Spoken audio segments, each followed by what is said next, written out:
Audio Jungle. Yeah, man, Salibonani, welcome to Sim Reality ITV. My name is DJ Sparks Zimbabwe.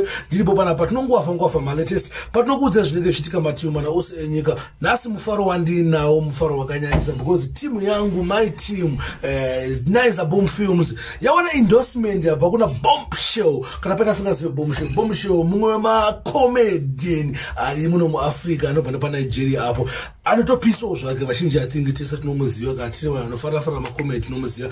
Endorsement yaitira team yangu yepa Naiza Boom. Zvinhu zvandifadza zvinhu zvakakodzera kuti muri Zimbabwe munofanira kumbono zvikuitwa nevanhu vari kubva kumu Africa munomu ku Nigeria vari kuona Naiza Boom, vari kusimbisawo Naiza Boom Films, vari kuonawo zvinenge zvichiitika kuti vanhu vari kugona wobva wapo endorsement. Zvizvonakidza kuti kana pachinge muchiindosana so muri vanhu vahombe mega mega. Sacha kuplayera video racho mubva mari kuona ra Bombshell mumunzwa achisimbisa team Naiza Boom. Kana pane asati amboona Naiza Boom aiwa zvakakosha kungosecha kuti Naiza Boom Films obva wano subscribe pa channel yawo kuti tusaposta zvinenge zvichiitika. Right, zvatapedza nguva yakawandisa Bombshell. What a bombshell. Zimbabwe, what's up? Yo, it's a boy, Bombshell Worldwide, you understand?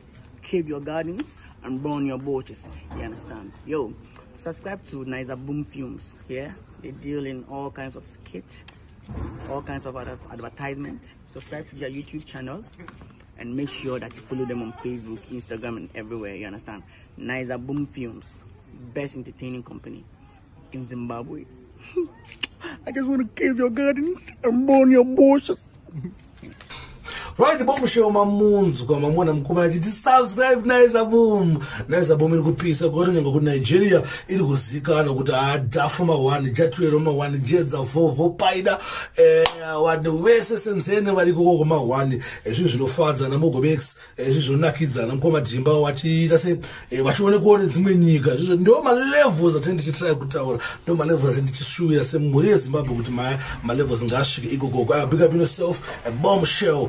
Masimbisawo chinyika ichi, masimbisawo comedian platform icho chichi chiripo. So thanks for watching. My name is DJ Sparks Zimbabwe. Ndiripo pache video chamunoda, chivideo chisina my side effect, chivideo chinotapira.